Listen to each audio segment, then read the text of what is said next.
And we are live and back.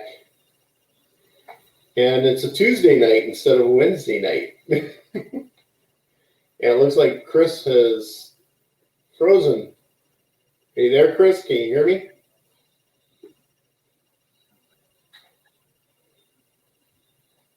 And I'm not sure if Chris can hear me. Oh, goodness. The wonders of the internet.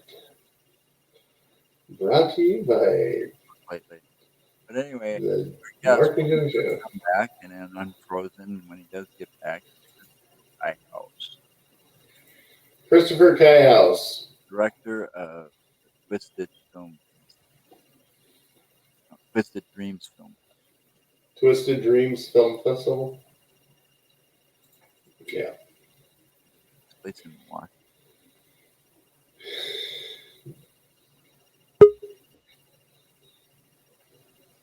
Anyway, so what do you want to talk about before he gets back? Oh, there he comes. Hold on. Back now. Hey guys, sorry, I backed out and I came back in.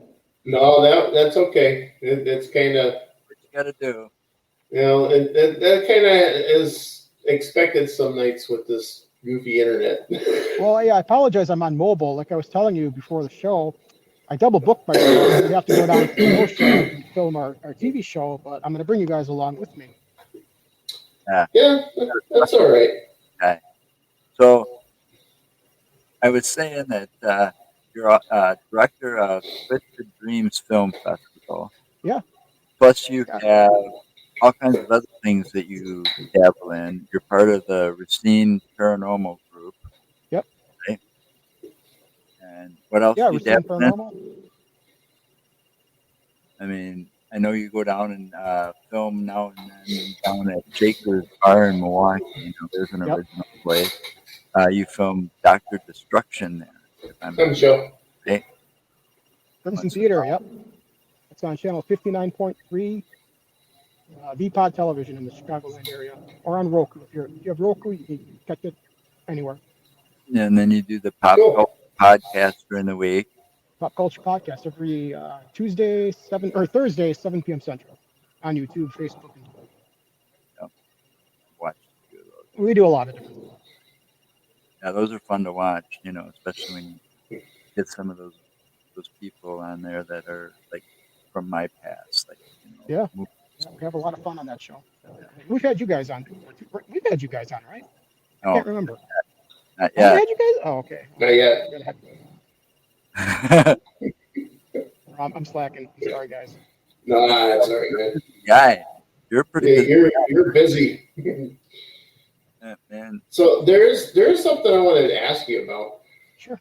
I seen some of the posts that you post come up on my Facebook here, and I was kind of thumbing through it this morning, and I seen you had one up there. You asked a question of something about what's one of the most batshit crazy movies that you ever seen. Yep. And I've seen that Tom made a comment, but you said the Serbian film. Have you actually seen that damn thing? I have a copy of it. Yeah, I ordered it on DVD. Oh my god, dude! That thing. I watched what I could stomach of it. Did you make it to the end? Did you make it to the end? Nope. Okay, the end is that is really one of the most. That's like one of the most disturbing movies I've seen ever. Yeah, I never. I'll tell you. I mean, it's even more. For me, it's even more disturbing than The Clockwork Orange. That one was pretty disturbing. If you did not see the end of Serbian film, you haven't seen anything messed up. The ending is the creme de la creme of messed up film. I don't know. The most messed up film I ever watched was during the VHS era.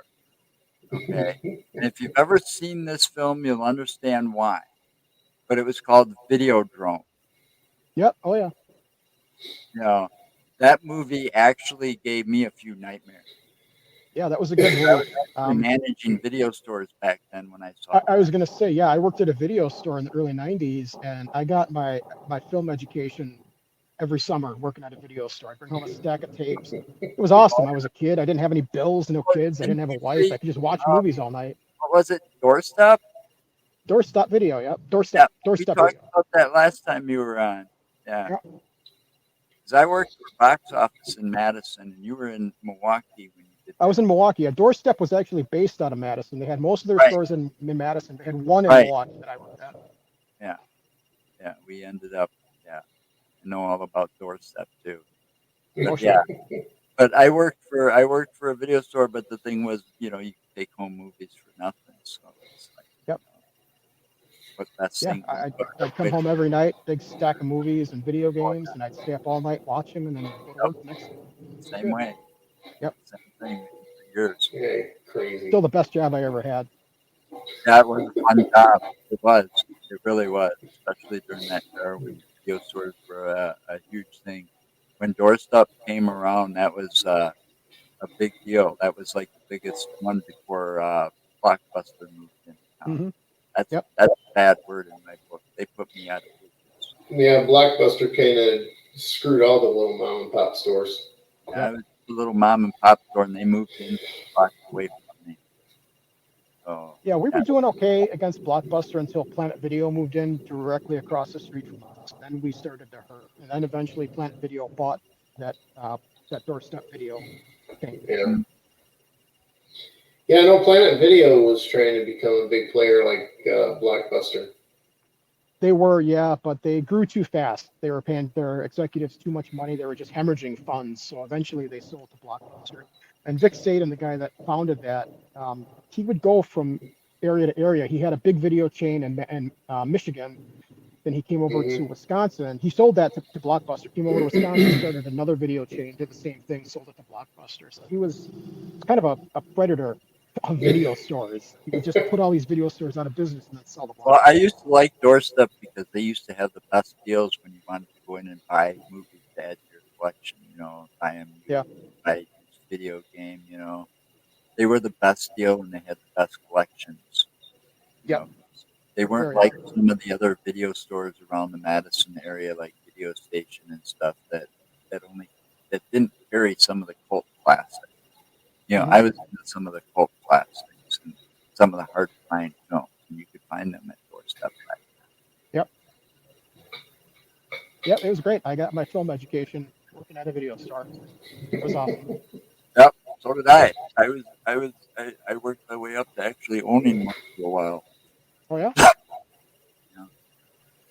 That's awesome. I wish video stores would come back. I really miss video stores. I do too. I really do. That communal experience, it was great. Dealing with all those distributors, putting together the standees, getting all the promotional materials, getting the films early. To watch them before everybody else saw all those screeners. Yeah, I had a nice collection of screeners for a long time. Yep, me here. Me too. Yep, I still have them. I still have all my VHS screeners. I have a few.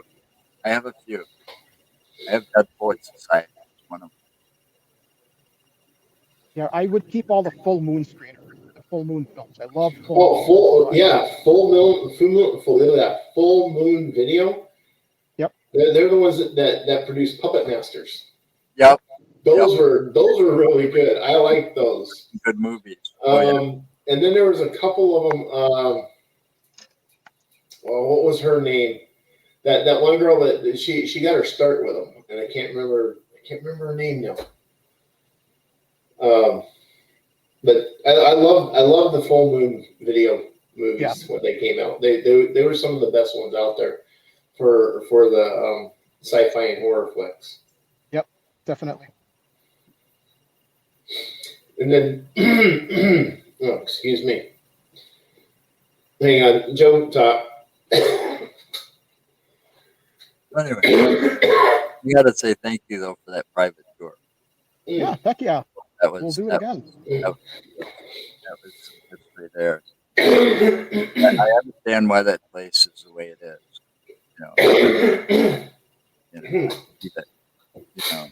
I looked into the history myself when I got back here too after that day.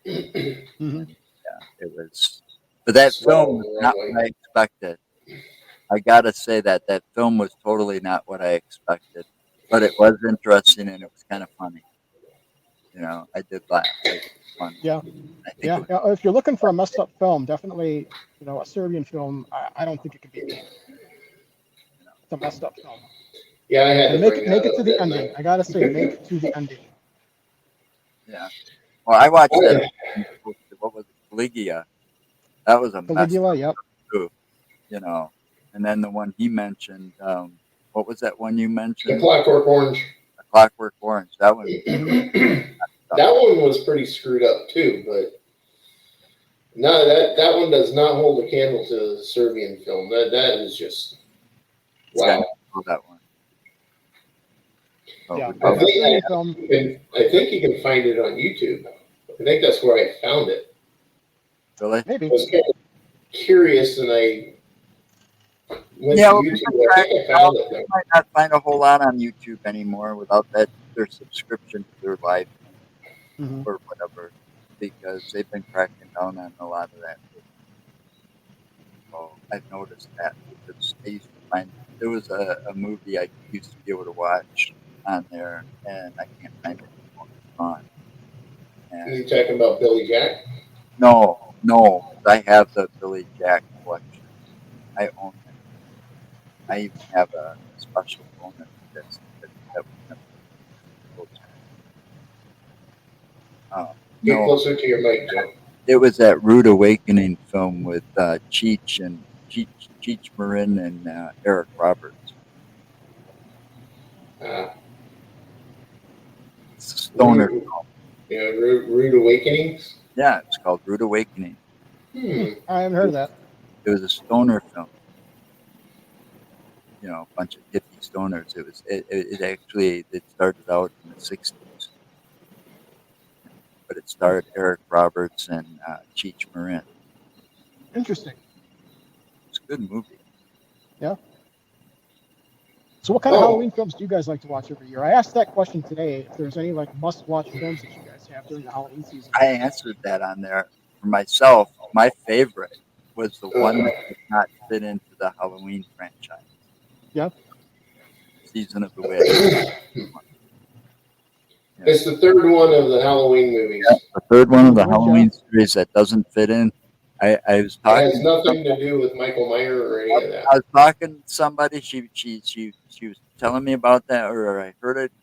She was upset and pissed off because it had nothing to do with Michael Myers. She thought maybe Right. at the end or something, but it wasn't in there. I mean, that should have been a standalone film. I've always said that too. Hmm. I agree with that. But there's too many good ones out there that I Mhm. like. You know, I was a fan of most of them. I just don't like the sequels after they go too far. Well, the Hellraiser series did all right until they decided to take it to Hellraiser in space. Yeah, but I only liked that one until like the third one. Yep. And then after that, I didn't like it no more. It's like the Leprechaun.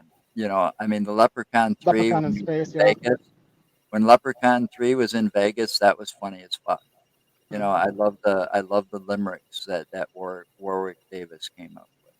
Yep. Or had or was scripted for him. Those were funny, especially the ones in that Vegas episode. But after the third one, it kind of sucked. It's like the Nightmare on Elm Street. You can only take them so far. Or when you got Freddy versus Jason. Come on, give me a break. I mean, you can't do that with everything. I mean, Yeah. people say Alien versus Predator was a big thing, but you can't do that with some of these horror films. How are they going to cross over? That doesn't make sense. Oh, now Freddy's in or whatever. They're in Brooklyn, New York. Wait a minute. Yeah. Didn't this start in some small town in the middle of nowhere? How do you get there? You know, Yep. some of it doesn't make sense. Or in space, Leprechaun in space or Leprechaun in the Hood. Come on. Hollywood's got no imagination anymore in my eyes. They wouldn't like Yeah. me. We get a lot of remakes and reboots and things I'd like that. I'd be the worst. I'd be the most hated movie critic out there. They've all those remakes. I mean, all right, I don't got nothing against Rob Zombie, but give me a break. You can't do this to these classics. You can't remake the classic. You know, Yeah, but remember, you know, whatever they remake these films, remember they don't take the originals away from you. You'll always have those originals. You don't I have know to that, but abolish the still, remakes. it's like them. You got the movies out there, and it's got the same title, but it's not the same movie. You Right. know, you don't know what you're watching. Cable doesn't get things right because they don't always have the correct description. I'm thinking I'm watching the Yeah. classic. The next thing I know, it's not Right. because you got the actors from the actor from Supernatural. Yeah. You know, Well, I was really upset with the Ghostbusters remake. I thought that it was sacrilege. I didn't think that. the They one with had the three good women. actors. But yeah, I was so dead set against it. I watched it. I thought, it's just you got to separate it from the original. If you can separate it from the original, not put it in that same continuity, it's an okay film. It's not a bad film. I enjoyed it, but I thought it was funny. yeah, you got to be able to separate these remakes from the originals. The Well, Halloween remake. you also gotta think though. A lot of these remakes that they're making, look how far after the original they are. I Right. think a lot of times what they're doing is they're remaking these for the new generations that Sure. you Yeah. know Exactly. That's to exactly give right. them their own you know like Yep. like so they can call the remake their original or their own Yep. type of the movie. Yeah, and Yeah, it only And then of introduces course new audiences. us the older generation, we see this remakes and there's like that's junk. What the hell are you doing that for? yeah. I guess Yeah, I'm just too much into the classics because some of those actors just really nailed their roles, and you can't replace them. yeah. Another thing these remakes and reboots do is they introduce a new audience to the originals. Right. Look at Star Wars. Okay, Star Wars, you've got the original trilogy. They've got their fans. The original trilogy Mhm. has their own set of fans. The prequel trilogy, they had is that introduced a new generation of Star Wars. So that turned on a new Yeah, but generation I to those also like those. originals. I Yeah, also liked all of those. I love the prequel trilogy. I'm a prequel Yeah, trilogy defender. I like the prequel trilogy. and then the newest ones Some of those Sequel newest trilogy. with ones I like you as know well. Sequel trilogy has their own fans, and that introduced a whole new generation to Star yeah Wars. I know people that think The Last Jedi is the best Star Wars film ever. That's okay. I didn't like The Last Jedi, but Right. it brought fans to Star Wars again, and that's exactly what it needed. yeah yeah. Well, I get that. I get that. Still, Yeah, And then they actually did make a couple. They made a couple of extra movies in there too. You had Rogue One. yep, That was a yep, filler movie. You had Han Solo. That was a filler movie. yep. And I love both of those. I love Solo. Solo got such bad reviews, and I it was Oh, grew up. just not received well. I know, and it Watching was. Star Wars. Why would they give it bad reviews? It was actually a good movie. It was a fun movie. I've been to the premiere of every single Star Wars film since 1977. Every single one of them has been completely sold out, standing room only. When I went to the premiere of Solo, there was hardly anybody in the theater. It was so sad to see. Yeah, But it was fun. It was a I really can fun believe movie. I, it. I don't understand. I went to the premiere of the very first one in '77 as well, and the theater I was in just to get in, it was a sold out thing. You had to get your Sure, tickets in yeah. advance, and the line just to get in went around the block. Yep. Yeah, It was, I remember that. it was you had to there was yeah you had to stand in back up against the Hmm. wall in some cases Yep. because The Phantom Menace, I remember when the Phantom Menace premiered, I went to that premiere, and that was completely packed. It was standing room only. And wow. the reception that film got was not good. Not good at all. But I'm sorry, but some of these critics, I don't think deserve to be a critic. I yeah, think they Quite honor. honestly. I think they kept to the originals. They honored the way Lucas pictured those films being done.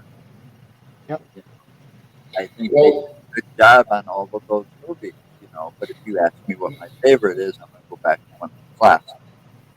Okay. Yeah. Empire Strikes Back, obviously my favorite Star Wars film. I think that's everybody's. I guarantee you, I guarantee both of you, I experienced Return of the Jedi way different than you would have ever been able to unless you would have been in the same theater at the same time I was. And that's because I lived in California. I was in an old-fashioned theater, so the way these are set up, kind of like the Orpheus here. The Orpheus. Anyway, during the Battle of Endor, we're sitting there, and all of a sudden, the floor and the screen start shaking because an earthquake hit. Oh my God. Nobody got up and left either. Right, huh? Nobody left either. We all sat through it. Yeah. It was during the Battle of Endor. No earthquakes here. I mean, the screen shook, but that'd be scary. Nah, earthquakes are nothing out there. I've been through too many of them. Open mind, but sometimes they just cast them wrong, or something just makes it where, it just doesn't go right. And that's what I get with those. Some of those they just don't cast them right, or they screw something up, or they don't follow the original storyline, but it's supposed to be a remake. Right. So then they change the story. It's like, come on. It's like, I was reading something earlier today. You know what they're doing? They're taking and they're making a sequel after the first sequel bombed big time. All right, to that '70s show. Oh, that '80s show. I remember that. Remember that? That bombed. Yep. Well, guess what? Oh yeah, I remember that. Netflix is coming out with that '90s show, and it's going to star Red and Kitty Foreman, the actual two actors that played Red and Kitty Foreman, in there. And it's going to have, and they're going to end up taking care of or looking after their grandkid, Donna and Eric's daughter. I think that it was. Interesting. I'd watch that. I'm going to give it a try because it's going to be all the same writers that was in that '70s show. But it might actually be good. And they're gonna some of the cast like that played Donna and Eric and a couple others are gonna actually make some appearances. That'd be fun.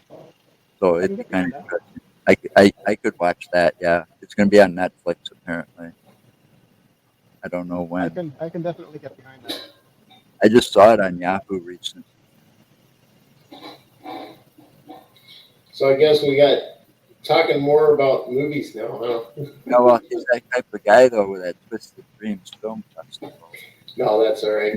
Halloween. So, Chris, I'm just kind of wondering here, what was before you got to see it, what was your take on the newest Star Trek that J.J. Abrams was actually involved in making? When you first heard of it, before you seen it, what was your thought on that? I was okay with it. I like J.J. Abrams. I think that he gets science fiction, so I was cautiously optimistic about it. I was just kind of wondering because I actually wasn't certain of it because he was the one behind the show Lost, and I actually watched. Just hang on. I watched Lost. I watched it from the very first episode all the way through. I felt it kind of trailed off and got dull at the end. Yeah. And I got disappointed at the end. Yeah. And it just didn't, and some of it didn't actually make complete sense like it should have. Right. So and then he come out with Cloverfield. Now Cloverfield, I get the aspect of that, but to me, it didn't have the explanation of what that creature actually was. And I think a lot of the audience felt the same way too, that they just didn't get the full explanation of exactly what it was. Right. But he made up for that, because then he came out with 10 Cloverfield Lane. And at the end of that, it explained a little bit more. And then he worked with Netflix and came out with the Cloverfield Paradox. And to really understand it, you got to watch all 3 movies. Mhm. And it gives you a full, complete understanding of it. And then that was after he got involved with making the Star Trek movies. And I think he did an awesome, absolute awesome job and gave true homage to Gene Roddenberry and the original cast of Star Trek. Oh, for sure. Yeah. And he's a pretty passionate filmmaker. I've got a friend that was actually in that first Star Trek. And he said that even with the bit actors, you know, the background characters, JJ was always on set directing those bit characters, or that's usually a second character. But he was really hands-on with everything. Oh, I mean, all I know is that new Kirk was cooler than the old Kirk in the 70s. And Shatner was one of the Well, that was Chris Pine that was the new Kirk. same style over and over again. Yeah. You know, but this Chris Pine, he did a great job playing Kirk. Mm-hmm. He did, yeah. And the last I heard, the whole cast and crew are going to be back for another one. It's just lost Chekhov. It's just not Chekhov, obviously, unfortunately. Yeah, unfortunately. Yeah, unfortunately they lost Chekhov, and that guy nailed the old actors. I mean, he was perfect for it. He was perfect for that role. And Simon Pegg, I believe it was Simon Pegg, was Scotty, wasn't he? Yep. No. Yeah, he was Scotty. Yeah. And he did an awesome job as Scotty on that one too. They really did a good job casting. Yeah, they did. They did a pretty damn good job of casting it. But when was the last time you heard that they were going to be coming back for a 4th one? That was pretty recently. That was in, I think, Variety. That Pine and Quinto and everybody was on board for another one. Awesome. I'm actually hoping, because I really did enjoy all 3 of them. Mm-hmm. I have them. I occasionally, I'll pop them in and watch them again because I really did like them. Yep. Yeah, they were good movies. I liked them. What's wrong, Joe? I think I'm only missing one of those on DVD. What are the new ones or the original ones? New one. See, the original ones. I'm not certain did they number them as part of the original series, or did they number them separately from them? I think they're all, because I don't know. They did the crossover. They did the full crossover with Leonard Nimoy coming in as the original Spock. Mm-hmm. So, but with the newer Star Trek movies, they're a different timeline though. Yeah, well, I think that was the intent. I think the intent was for them to make a different timeline so that they can make the Kelvin timeline. Yeah, the Kelvin timeline.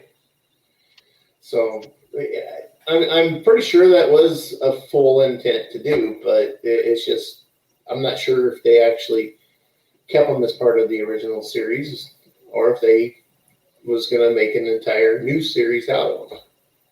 I think they're just considered a continuation. Yeah. And don't count Shatner out for being in another Star Trek film. I would not be surprised if he was in a 4th. Who? Get lost in space. Shatner? Yeah. You can get lost in space. I wouldn't count him out because he's making that trip to space, on that billionaires thing. Bezos and Jeff Bezos rocket. He's going to be the oldest man to ever be launched to space. Because I think he's like in his 90s or he's 90 or something like that. Yeah, and he's channeling. He's up there. I know he's at least in his 80s. Yeah, I think he's 90. Like you said, I wouldn't count him out being in another Star Trek movie. No, not at all. Because Generation. when they started Generations, he was a guest captain, or actually he was admiral on the Enterprise C. Mhm. Or no, B. It was the Enterprise B, and that was the first time you got to see the Enterprise B.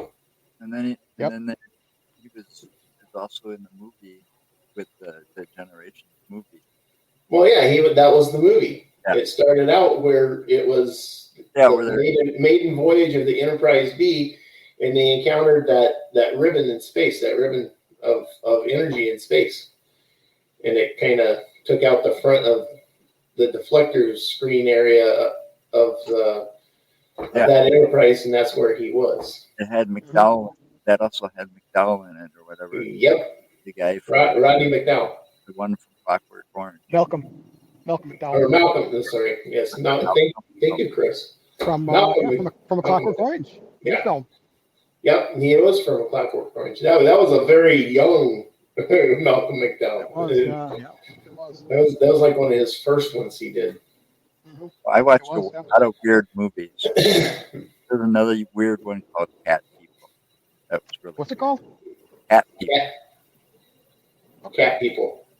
Cat People. Oh yeah, Cat People. It was like a brother and sister or something. If they had sex or something like that, they turned into cats, and then they had to kill and turn back into a human. They turned into like Black Panthers. Yep, I remember that. It was like a curse or something. Mm-hmm. So, yeah, I don't know. But this time of year, we've got different types of movies to watch. Yeah, it's too bad my wife doesn't like those movies. Oh, there you go. My wife doesn't like horror movies. Not a fan. I love them, man. I mean, my dad. I mean, when I first watched Friday the 13th for the first time, my dad's like, "Oh, you want to go to Camp Soleil? Camp?" And it's like, "Sure." Had the van all packed up, and he's just started laughing. I just wanted to see how far you'd go. There you go. We didn't even pull out of the driveway. It's like, son of a bitch. You know, I was ready to go back then. I was like, yeah.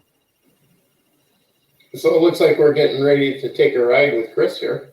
We am, yeah. Like I told these guys, I double booked myself. I got to go down to Kenosha to film a TV show, but we're going to a haunted manor with an actual haunted bus. Maybe I can give you guys a tour of that haunted bus. Maybe. So this is he's meeting up with Tom,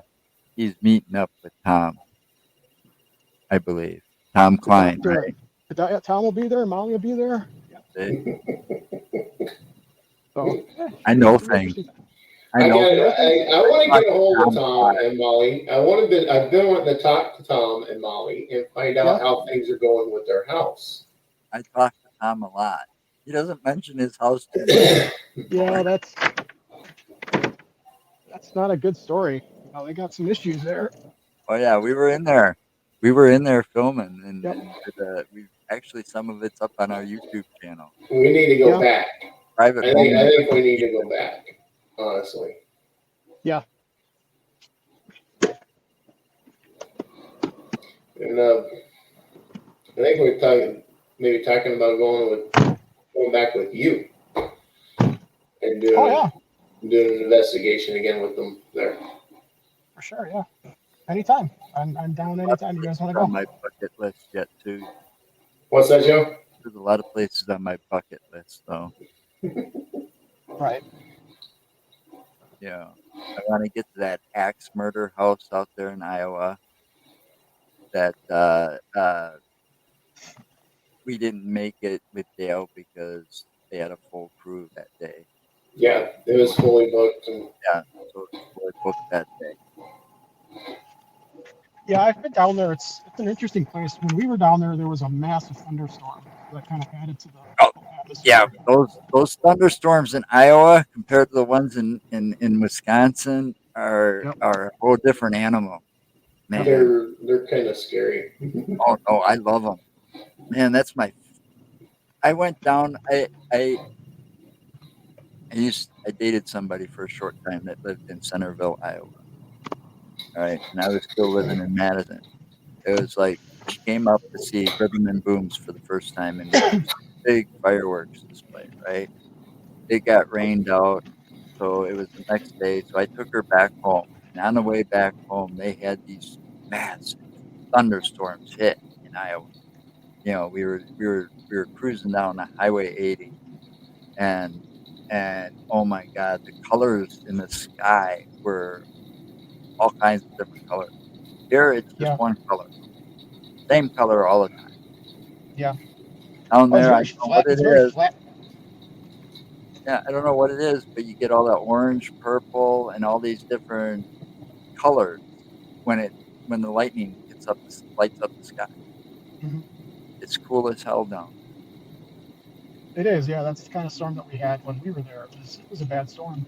So, and it kind of tainted all the evidence that we were recording, but it was cool. I wish I was doing this back then. I would have had a body cam on me or a camera, and I would have been filming that Hmm. footage of that storm because it's something Yeah. I've never seen. And I sit here and I like watching storms. I would have been Yeah. one of the if I would have known Damn it. when I was a kid if there was such a thing as storm chasers. I would have been, Yeah. because I used to stand out. They didn't bother me. Tornado sirens going off, tornadoes being Yeah. No, spotted me all neither. over. I'm outside looking in the sky, trying to see if I can see it. Yep. Where's it at? Where'd Same they here. say it's at? Same Everybody here. else is Yep. down under, in the garage, under the underground, and I'm standing outside the garage, yelling in through the door. Where did they say it was at? I'm looking. I don't see it. Yep. You know. That's pretty much all of us, I think. You know. Or me and my dad. Well, my dad got me hooked on that. That was one thing my old man got me hooked on. It doesn't scare me. None of that scares me. No. I mean, we used to go out and survey the damage of the storms afterwards Mhm. too. You know, I mean, when those winds, it wasn't even tornadoes. They didn't crack it up to any tornado touching down, but we had 100-mile-an-hour winds through Madison when it took out power lines, all kinds of shit. Right, bent the flagpole completely in half in front of the railback building, the plant, the Wow. actual packaging plant.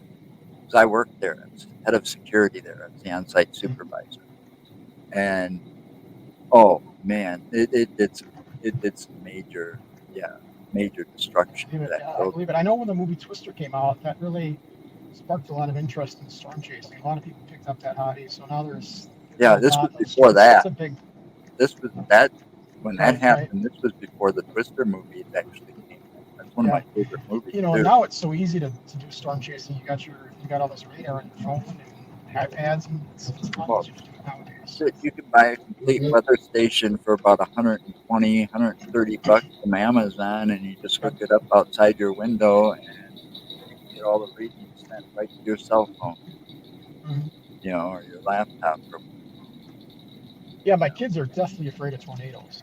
Deathly afraid of tornadoes. If yeah, there's like a massive thunderstorm, we had a my wife we gets heard so. we heard tornado sirens earlier this summer. There's some really bad storms that hit us here in Milwaukee. My kids are freaking out.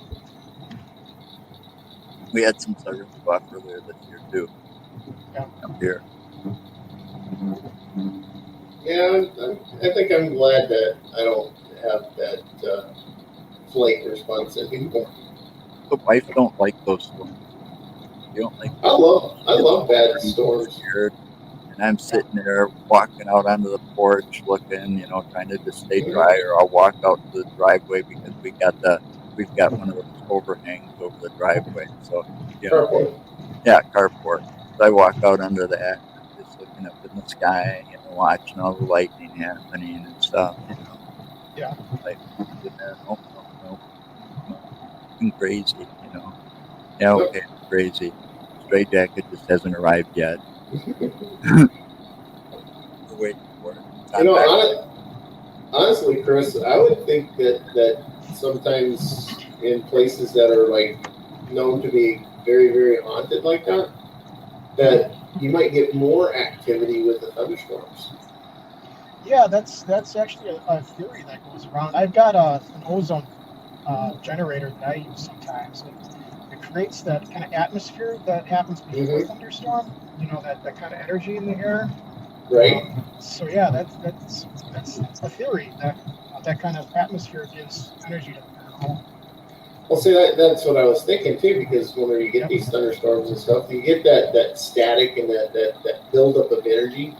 And, you know, whenever the spirits do manifest, they like to pull whatever energy they can. That's why you get your cold spots. That's why you got batteries going dead, you know, stuff like that. So if you've got a thunderstorm that is becoming active, you got more energy in the air. So I would almost assume that there would be more activity, or at least a potential for more activity at that point. Right. But then again, with the noise that the thunder makes and everything, I can see where the contamination would come in as well. Yep, I agree. You know, like I said, I've got that. It's actually a negative ion generator, and it's a generator that creates the atmosphere, like right before and after a thunderstorm hits. You know, it's got that smell too. It's kind of a cool machine. But yeah, it's a theory that it feeds the paranormal using energy. So it's definitely something I think I would believe in. So how long is your drive to get to where you got to go? It's probably about 30 minutes, like 25 minutes. Depends on how fast the wife is driving. She seems to be doing about the speed limit right now. So sometimes we get there in 20 minutes. That is a personal chauffeur for the night. Yeah. So I know how that goes. I got my personal chauffeur wherever I go. I don't drive. Nice. Yeah, I can't complain. I try not to. She's okay. I keep road rage gets to me, and I turn into something. Oh yeah. Yep. I understand that. I drove cab for 4 years in Madison, and I can tell you some stories. I don't think I could do that. I drive a straight truck. Well, that's how I met him. You know, my first day there, I pulled a practical joke, and he got blamed for it until I walked in after being on the road for a while. I'm an equal opportunist picker. I pick on everybody. You know, I put a fake parking ticket on my brother's car, and my brother's like 6'2", 250 pounds, full of muscle, like to push his weight around, you know. He goes around blaming everybody for this parking ticket that he found on his car. And he gets to Mark. Mark must have laughed about it or grinned or did something, and Dwayne just immediately assumed that it was Mark that did it and kept insisting that he did it. Mark's like, I didn't do it. You know, I didn't do it. I didn't fucking do it. You know. And this went on for a while until I walked in, and Dwayne realized, oh yeah, I started my first day working there. I'm the one that did it. So, and then I think Mark said something to me after that, because he didn't know me then, but then he said something to me because he got blamed for my joke. Oh well. But it was funny. I got blamed for a lot of stuff. I never admitted to anything, and I never denied it either. Yeah, but we also pulled one of the biggest practical jokes of a wedding. At a wedding. And that was Dwayne's wedding. At Dwayne's wedding, and nobody's ever gotten us back with that. Nope. That was a well-planned practical joke too. Yep, and it involved 4 people. A lot of people. No. If you add up all the people we handed out keys to, well, it involved a lot of people. There was 4 of us that instigated it. Okay, and I was the one that was given the task of getting all the damn keys. Yeah, I got the idea from a different wedding that I was at before that. I got like 100 keys or something like that. All of them the same They make. kind of look like apartment keys. And they look like the key to the front door or to a door lock or whatever on an apartment door. Yeah. We handed them out to all the women that showed up. Yep. right? All As they were all coming the into women. the church to watch the wedding, telling them that you'll understand what these keys are for at the reception. Kept Yep. them in the dark, even so nobody knew what the keys were for when we handed them. One person decided to take a couple handfuls and put them in his pocket. Okay. Now, Mark, at the reception, we get all these keys handed out. They're all gone. Mark gets up at the reception and makes an announcement. I gotta make the announcement because Joe still had his stage fright at that time, I so still got stage fright. we couldn't depend on him. So anyway, go ahead. I got up and made an announcement. And I told them all, I was like, now that Dwayne's married and him and Kara are going to be moving in, into their own place and everything, that now we need all those keys back so we can get the deposit back. I just need you all to go and take your keys up and drop them with Dwayne.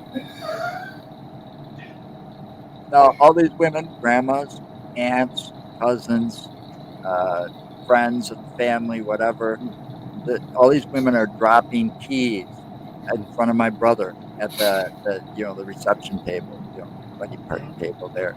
And he's sitting there just turning red as an apple. More keys, and because these women are saying things like, "Oh, I'm sorry it had to end. Oh, it's too bad it's over. Are you sure I can't keep this for one last time? A souvenir, stuff like that." They were just going along with it. We didn't tell anybody what the keys were for. All of a sudden, and I've got this all on video.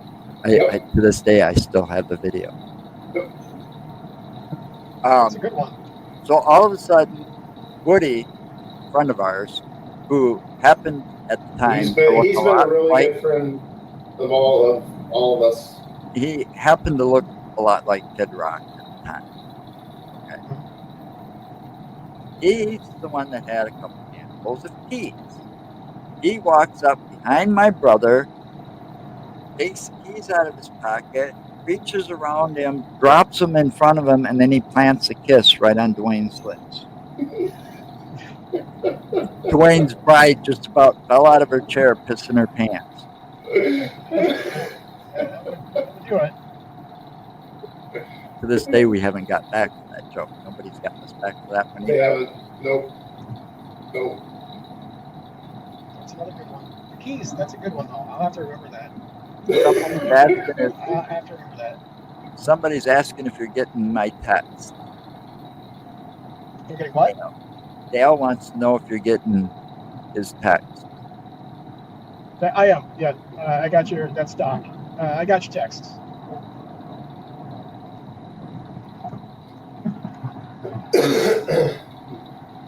We're good. Yeah, we're all good. Yeah, that was. I saw that at a wedding about 3-4 months before that.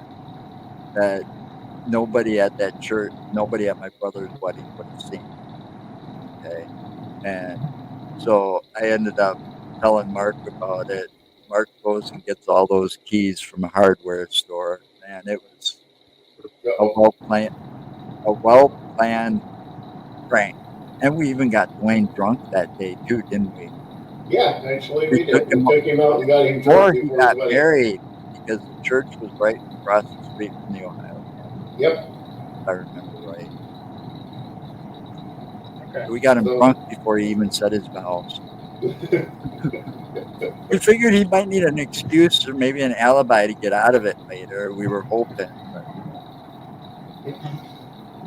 No. You better now be nice. Yeah, I know. Be nice, Joe. You never know. That's going to be stories off the air. But yeah, it's just, so when are you guys coming back out? When are you guys coming back out to Milwaukee? We'll take a tour at Shakers. Oh man, I'd love to. I don't know when we have time. We'd have to figure out a weekend that we could do it. Yeah, he's only available on weekends. Okay. He works. Well, wife works. Friday night, I get done.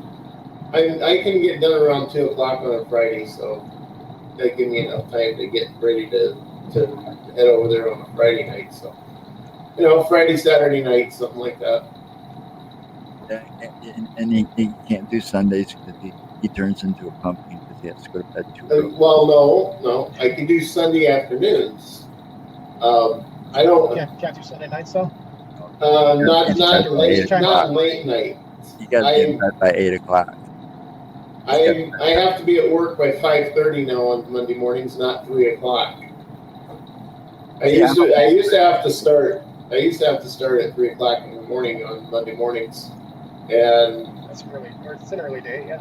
Yeah, and I'm 45 minutes away from where I work. Jeez. So I'd have to be up at 1:30 on Monday morning just to be able to be out the door by 2:00 to make sure I have to work by 3. Right. So yeah. So that was kind of rough on me. So I can imagine, yeah. And now I changed jobs, and I'm actually making more money than I did at the other place. Plus, I'm guaranteed my hours instead of having to worry if I'm getting them or not. Hey, Tom. There you go. There's Hey, Mr. Tom. Klein. I hate you. You didn't ask me to go with. Man, if I would have known you were going to get that, doing that, I'd have wanted to go with, man. You should have invited me, Tom. I don't like you no more. You're not my friend.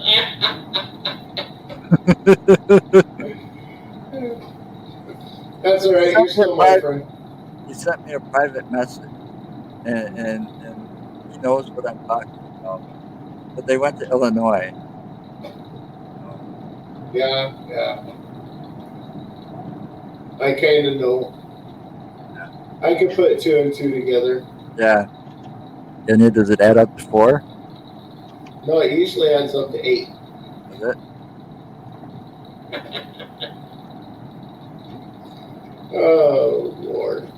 We won't comment on that. At least I won't comment on it. It's an algebraic equation. Well, you could have taken me with you.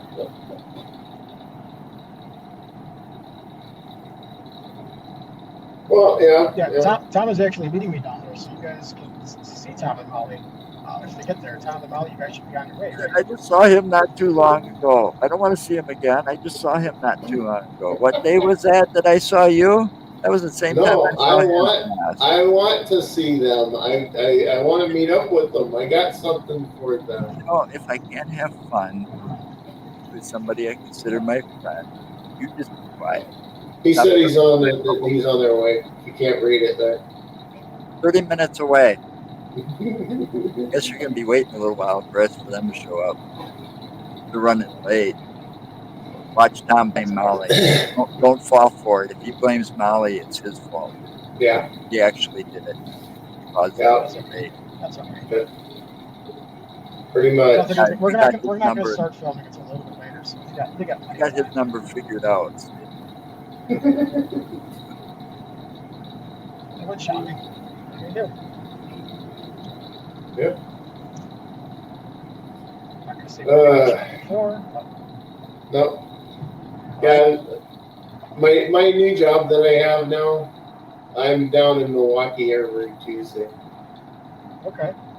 So I get down there around between 8 and 9 o'clock in the morning, and I'm there till 12, 1 o'clock, and then I'm back.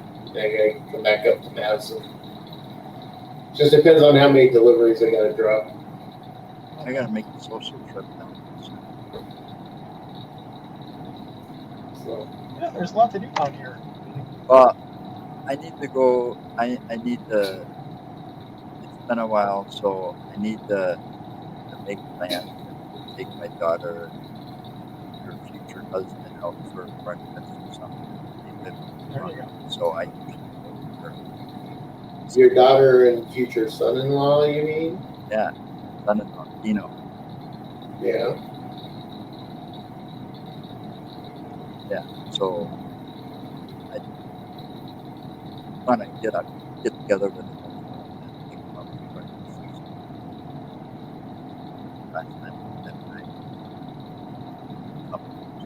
She picked the same place her brother picked.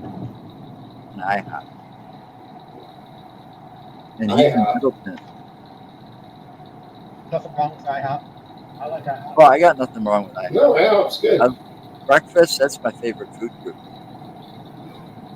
I love breakfast. I don't know. I've got this strange thing now where I like the Belgian waffles. Ooh, I made some mini ones not too long ago.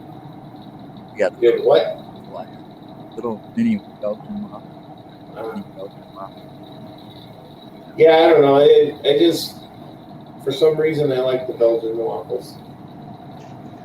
You like what you like.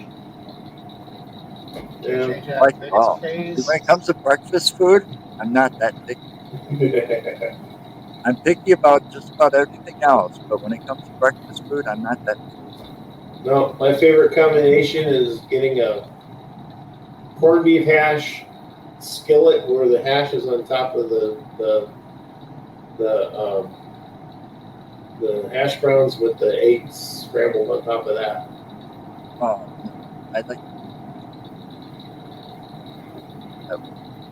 What? Can't hear you. You gotta Now get you're close to that getting me mic. hungry, man.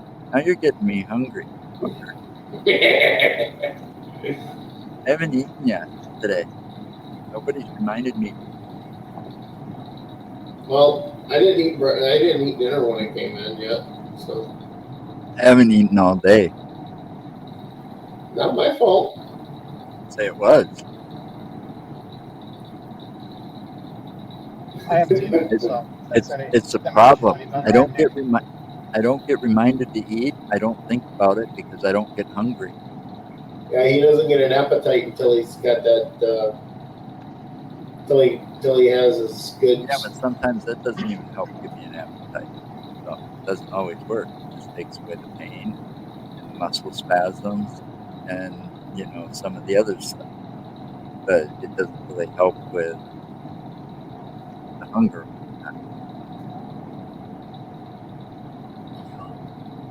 The chemotherapy I had to go through and the radiation treatment basically destroyed my stomach. So I wake up with constant morning sickness or nausea in the morning. And then it's constant pain and stuff in my legs and my arms and my joints because of all the stuff I went through. So then you take and give all the prescription pills that they want to give me and keep me on. I would have been spending about 90% of my days in bed sleep. Sure. In a pill-induced coma. I don't do that. I very rarely take pain pills unless it's really bad, and it's got to be pretty bad because I've got a pretty high tolerance after what I've been through. I've got a high tolerance to pain. No, I've actually seen him on the pills they used to give him, and I pick him up off the floor after him. So I would rather see him using the other stuff than putting those pills in his body because I see what they can do. I function this way. I know. Yeah. I function this way, and right now, doing what we do, I have a blast. We have great guests like Chris on. We talk about paranormal stuff, stuff in this case. Well, this time around, I think we talked more about movies and paranormal yeah, well, there's nothing wrong with that. It's movies. Time of year, and New Kid was right on the, hey. It is that time of year. Man, Halloween is so much fun, man. Remember when we used to have some of the best haunted houses in Madison. We put together one of the best haunted houses in our neighborhood, and people would literally ask us year round if we're doing it. Could be at a mall or someplace in some store somewheres, and some kid approach us. Hey, you guys having that haunted house this year? Uh-oh. What? And it was strange because we only had it up for 24 hours. It was up and gone in 24 hours. Oh, wow. Every single year. Because we didn't want to give away our secrets. And we added them every year. Yeah, we put it up and take it down after everybody was done. Yep.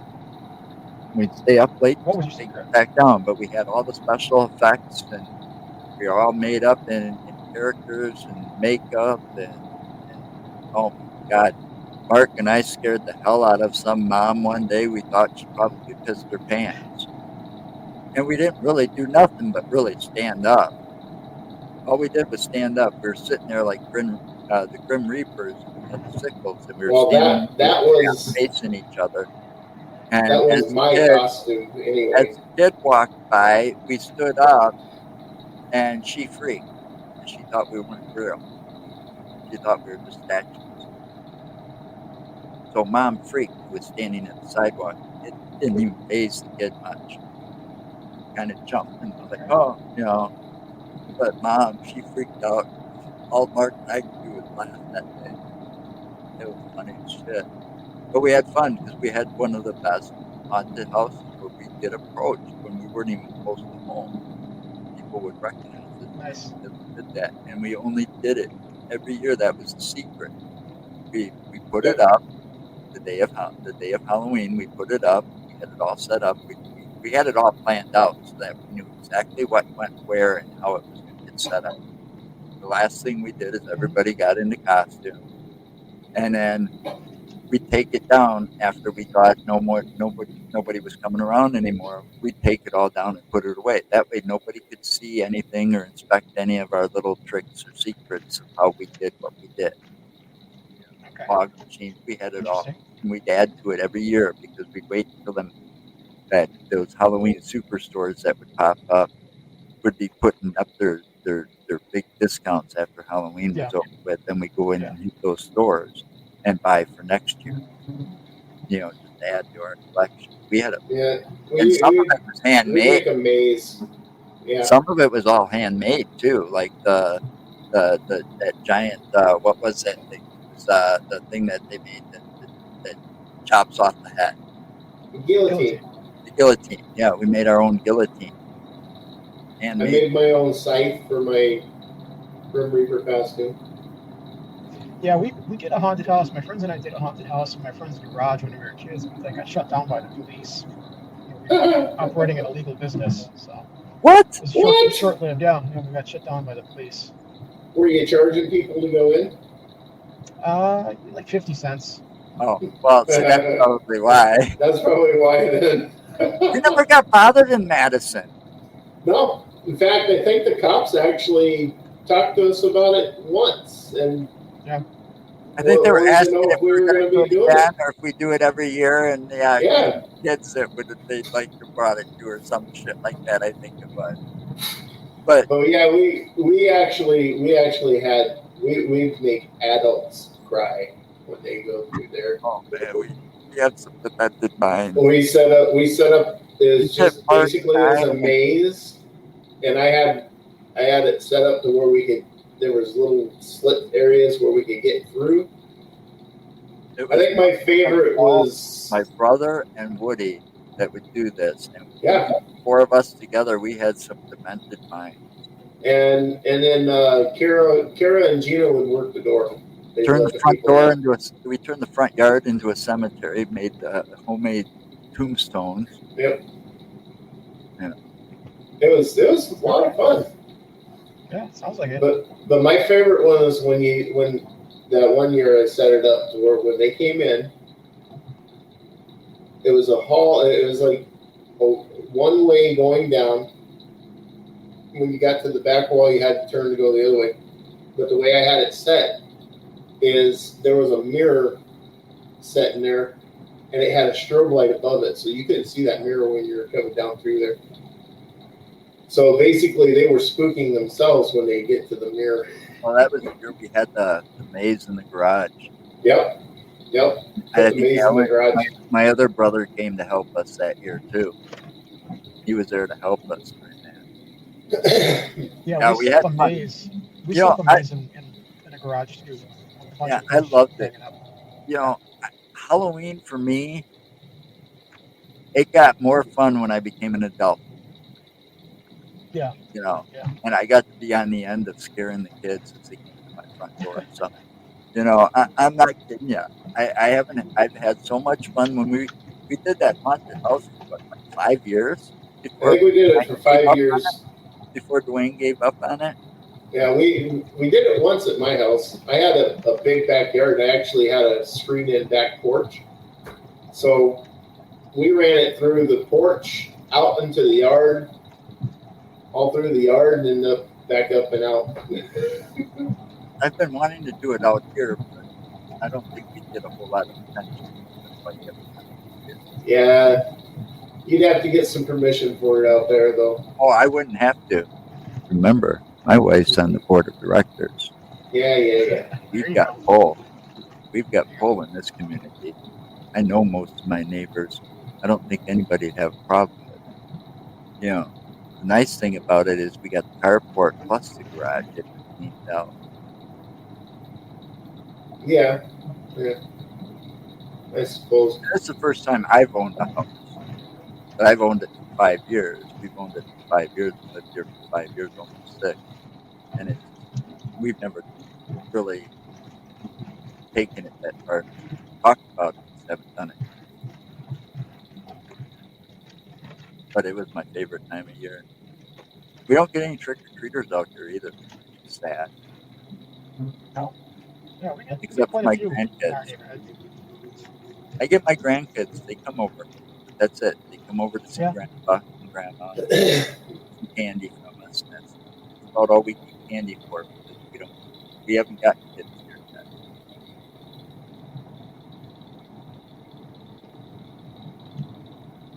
I'm from Watertown. Okay. If that's what you're asking. Mark's in Fort Atkinson. Yeah. I'm in Fort Atkinson. Yeah, but we used to both be in Madison. We were doing the haunted house. That was in Madison side. And we were getting people from all over Madison. Some of them were showing up. Oh, I live in Middleton, or I live in Farland, or I live in Stoughton, Oregon, and I heard about this. And gotta go check it out. And we never advertised it really. It was just word of mouth that got out, got us noticed. But I guess that's what happens when you get 4 demented minds together to make a haunted house. It's gonna get some attention. We were pretty creative. Yeah, it was a lot of fun. We're almost at the manor. We're gonna pull up. So what is this manor? It's Dr. Destruction's haunted manor. Jerry Smith's Yeah, pumpkin but farm. isn't it an actual haunted, supposedly haunted place? It's got a haunted bus. It's a real haunted bus. Yeah, it's kind of a hybrid corn maze / haunted attraction. Well, doesn't the manor have a name? Dr. Destruction's haunted manor. Now you're just being funny. There's a true name to the manor. No, that's it. That's it. I believe it. Not. I'll let the doctor explain Whatever, it to you. Joe. Well, it's just that, it's like these manors from way back when. They have an original name that's as old as the manor. Right. Yeah, there was at the state fair they used to have a haunted house back in the 80s, 70s, and 80s, 60s. Haunted Lavin Manor. And there is, in the Milwaukee area, there is a couple of famous actual manors that are haunted. Oh yeah, there's Brumder Manor. You know, that's what I was getting to. Let's see if it was one of those. Whew. Beautiful October evening. Yeah, it's strange, isn't it? Perfect weather now. I'll take this over a hot summer night. Yeah, but it's been in the 80s. Oh, that doesn't happen. We're in California. When's the last time you remember it being 80 something in Wisconsin? Well, right now it says 62 degrees here. I know that, but the highs, the during the day highs, earlier in the week or last week were in the 80s. Yeah. We're like low 80s, 81, 82, something like that. And that doesn't happen too often in Wisconsin. No, I think we got Indian summer. A couple of warm days. Hopefully they're over. I'm done with 80-degree weather for the year. when you get this other thing going on, the winter ends up being hell. That's when you get those blizzards that bring in, a couple of feet of snow in 24 hours. Shut schools down and shut cities down.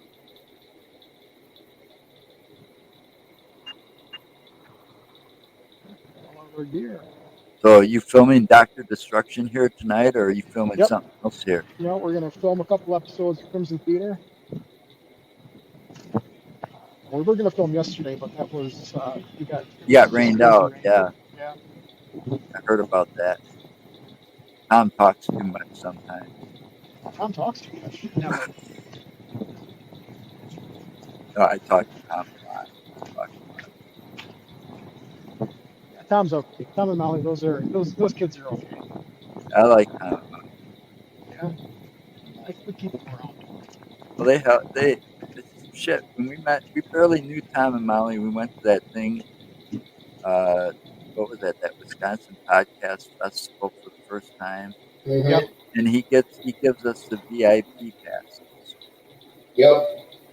He gave us a couple of VIP passes. We just had the normal general admission thing tickets, and he turns around and it's like, no, here, take the VIP passes. Yeah. So he upgraded us to VIP, and it's like, oh, that's, Without us asking. I didn't ask for it. That's what I said, without us asking. He just did it. Yeah, they're okay. They're good kids. Molly told us gave us a lot of great tips from Molly from Oh, yeah. podcasting part of it, the technical side of everything.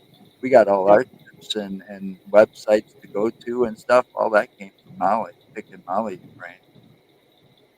Sure. Yeah. If it wasn't for her, we wouldn't have gotten out there as fast as we did, as good as we did. Because she told us to use Audio Boom to get it out there, and now we're on Amazon Music and all those other places you can find our podcast. The audio version. Oh, it's damp out here.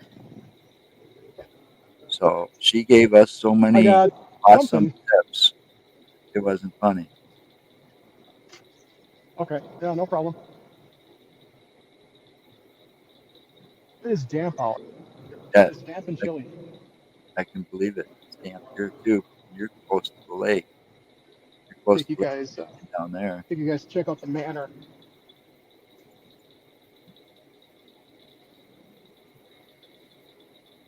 We did our first crossover with Off the Rails too. Yep. Actually, give me just a minute. I gotta use the restroom. Yeah, he's an old man. He got a drinking problem. Okay.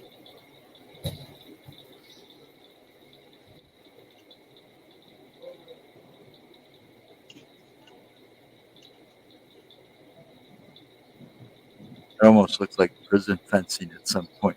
Let me flip it around. Got the barbed wire fence above it.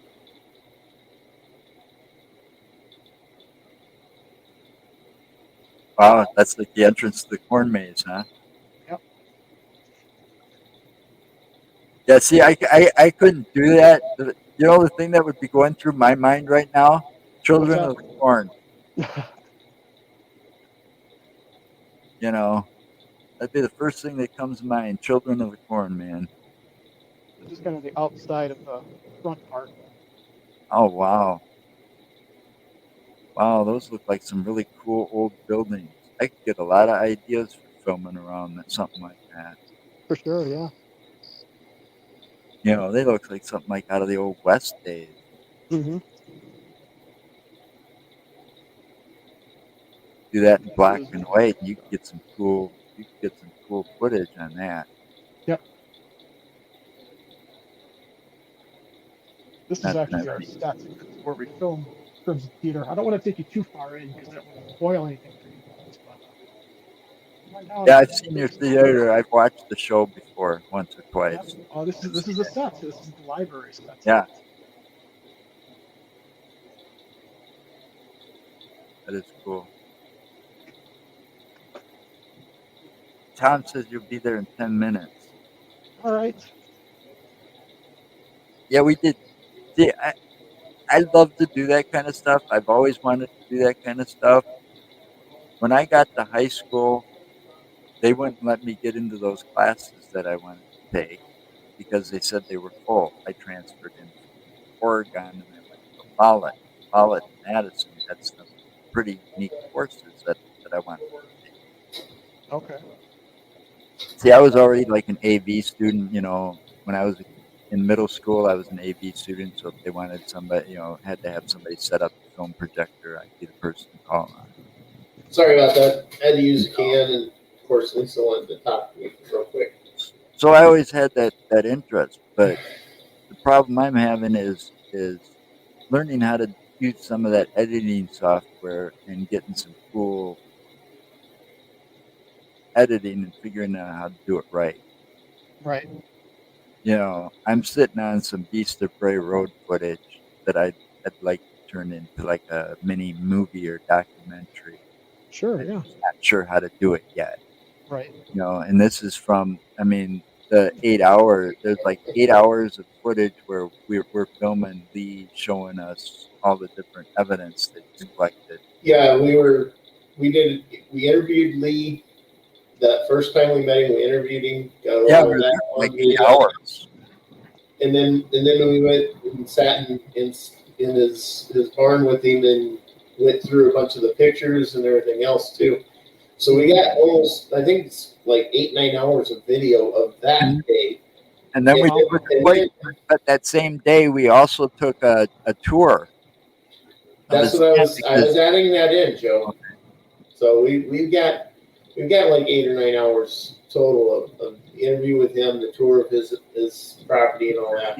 Pictures he gave us. And then the second time we met up with Dale Kazmarek, we were out there, I don't know, probably another at night doing an investigation then, and probably had another close to 8 hours of 8 hours. Yeah, we video there. We got there at dusk. We got there between 6 and 7. And I think it was like 3 in the morning when we left. We got chased out of there by the fog at 3 o'clock in the morning. And that fog rolled in so fast and so thick, it was unbelievable.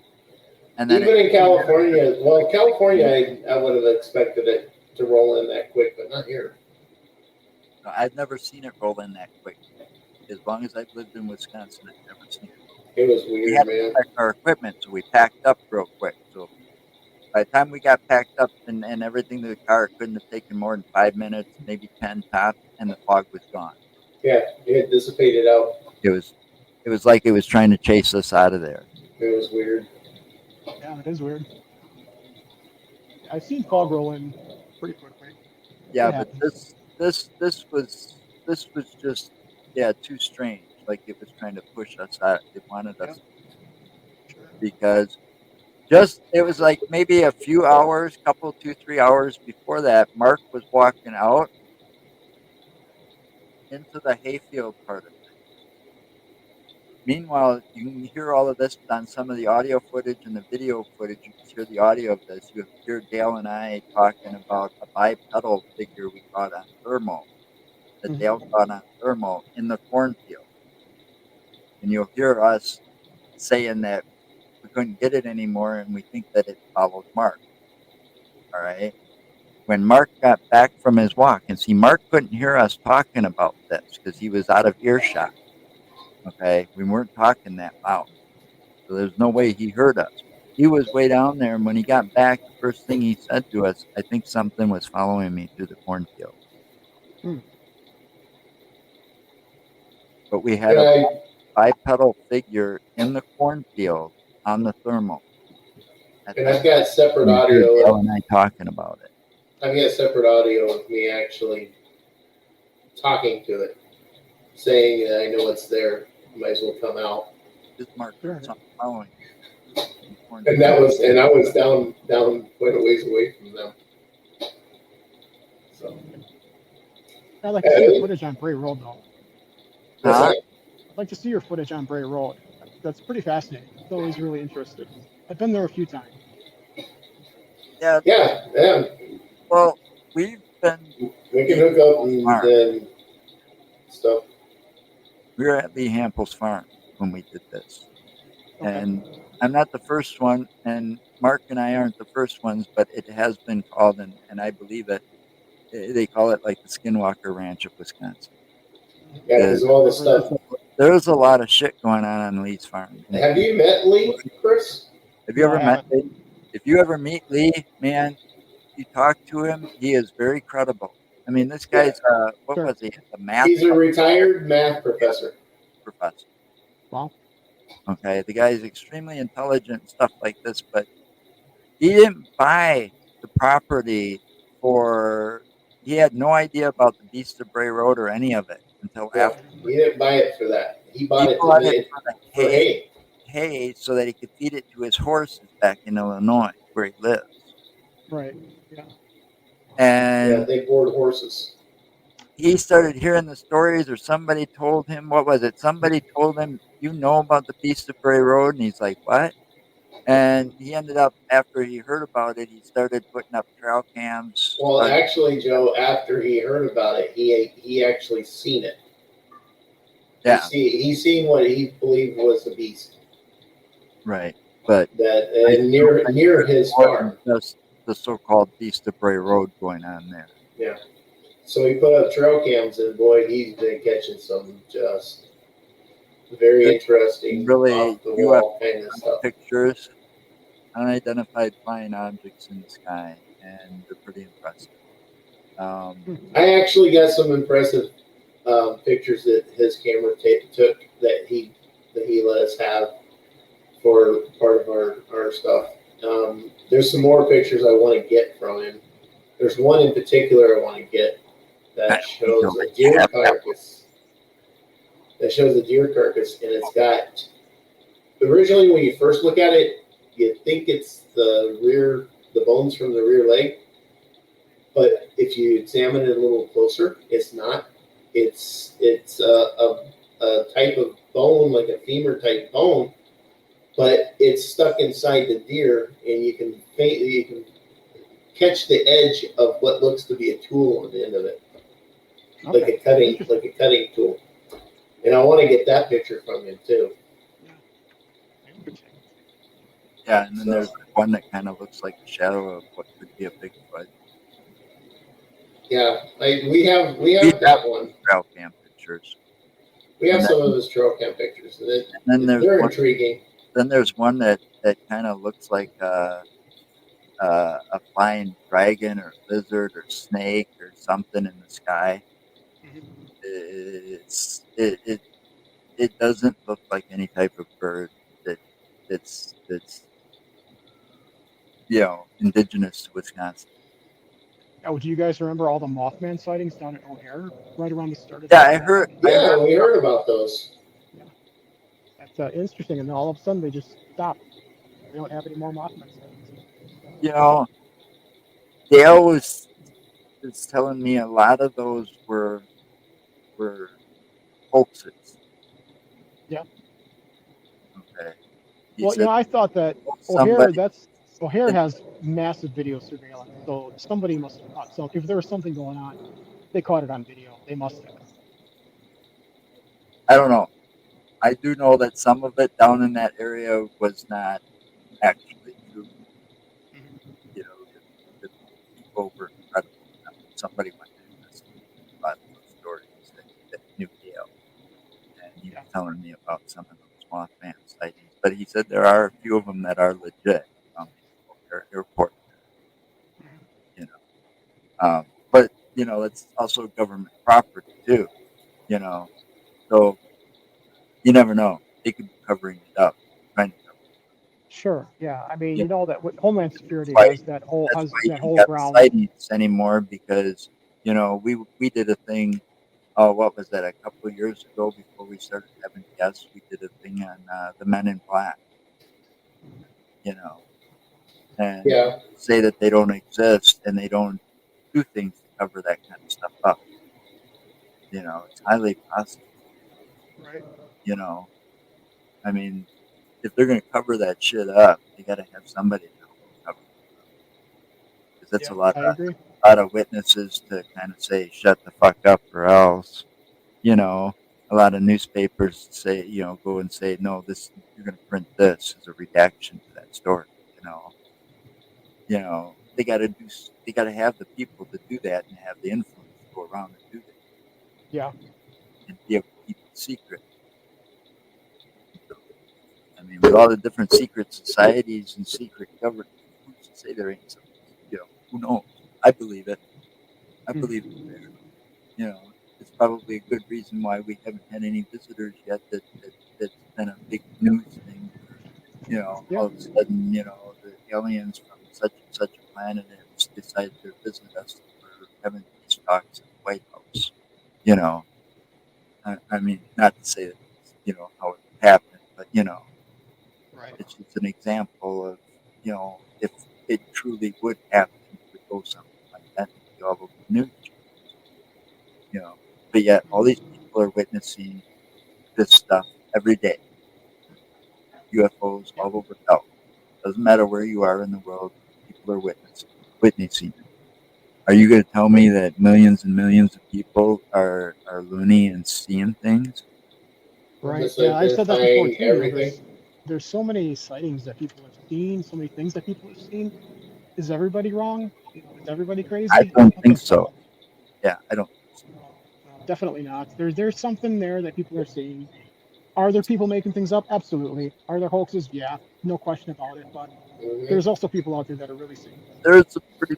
There's some pretty credible people out there and some pretty credible stories out there. Yeah. There's a lot of hoaxes out there, and some of them are easily, you can see if something's photoshopped or just, something to figure it out. But especially after doing this for a short time, spot some stuff. But I believe a lot of it's true because some of these stories are just too similar, and these people don't even know each other, and they're from two different time zones away, or Right. countries away, Those are normally the most credible stories you can stuff get. like this, and you got them out there talking about Bigfoot in Russia. Over here in Australia, they got the same thing, and now you got them all over the United States. Japan's got their own version. Everybody got their own version, but it's all got the same common tall, hairy, ape-type man figure. Yep. Bigfoot is seen all over the world. All over Right. the world. Right. Has their own version of Bigfoot. Right. There's got to be something. I mean, how Exactly. many species of animals are we discovering almost every day? Still finding new species. Yeah, we're still finding new species of animals and even insects. But we're also losing a lot of shore. And we're also losing a lot of species too. Yeah, but there's some extinct ones washing up on shore that were believed to be extinct thousands and thousands of years ago because of fresh shark that was killed maybe a week ago. Yeah, one of the things that one of the creatures from the sea that they thought was extinct that they found it off the coast of Japan was the coelacanth. That one was thought to be extinct because nobody had ever seen one in over 100 years, and then all of a sudden a fisherman pulls it up out of the ocean live and kicking. But with the fact that impossible. Well, with the fact that we've only explored about 15% of our oceans right now. I was just going to say that. Yeah, we've explored such a small portion. Yes, we know more about our solar system than we do about our freaking ocean, our planet itself. We've got cave systems that run underneath the United States and Brazil or South America and the European nations. There are actual natural cave systems that we haven't even explored a fraction of them. Mm-hmm. What's to say what the hell lives down there? And then think about some of the dense forest areas that man can't get through. There's some pretty dense forest areas. You get up into Washington where unfortunately, give it a few years, the Amazon's not going to be there anymore. Right. Yeah. We need to quit killing ourselves for one. And I think some of these species are showing up trying to get us to quit killing ourselves. Oh well, the government's got to try to stop covering up some of this stuff too. Yeah, that's one of the theories about alien visitation. In the 40s, alien visitation really picked up after we invented the nuclear bomb. That's when we really started seeing alien Yeah. technology. Yeah, well, that's the funny part, They show up after man learns how to split the atom. Coincidence? Maybe not. Well, here's something for all you. that population of sightings go way up. Here's something for you, though. This is from a man that used to be he used to be in the Navy. He was an intelligence officer. He said coincidence takes a hell of a lot of planning. Yeah, true. For anything to be a coincidence, it takes a hell of a lot of planning. So I get comments for that. If it's a coincidence that we're seeing all these unexplained craft in the sky, then how was it planned? Yeah, well, I believe in Gibbs. I don't believe in coincidences. Joe, you got to get closer to the mic. I said, just like Gibbs, I don't believe in coincidences either. I don't. Well, no, you can't. There he is. Oh, jeez. The camera just broke. Check that out. Since he walked up there, the camera went out. Dr. Kerr shows up and the camera goes out. Hey, Tom. How you doing? You can't hear Look at you. the little scruffy there. I can't hear nothing. That's fine. I'll just say, hey, guys. Here, hold on.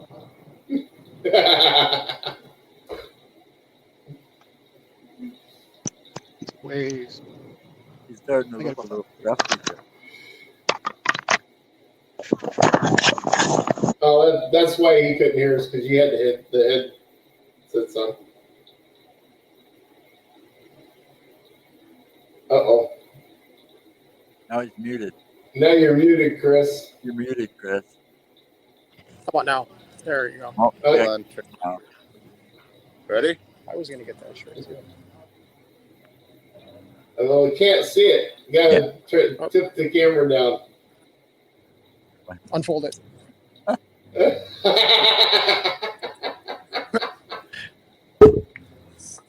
All right, guys. Unfortunately, how did you find that?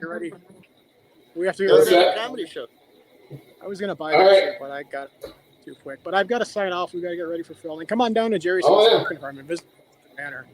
Guys, thanks for having me on. I really appreciate it. Well, thanks for coming on, Chris. Come on. And good to see you again, Tom. Yep, nice seeing you guys. Gotta holler at you. I want to meet up with you guys. Yeah, that's Tom from Sounds Off good. the Rails. Yep, Tom Awesome. from Off the Rails. You guys check his stuff out. And make sure you check out Chris's podcast on Thursdays. Thursdays at 7. You bet. Pop Culture Podcast. It's fun to watch. Thanks. All right, guys, have fun. Bye, guys. Later. We are out of here.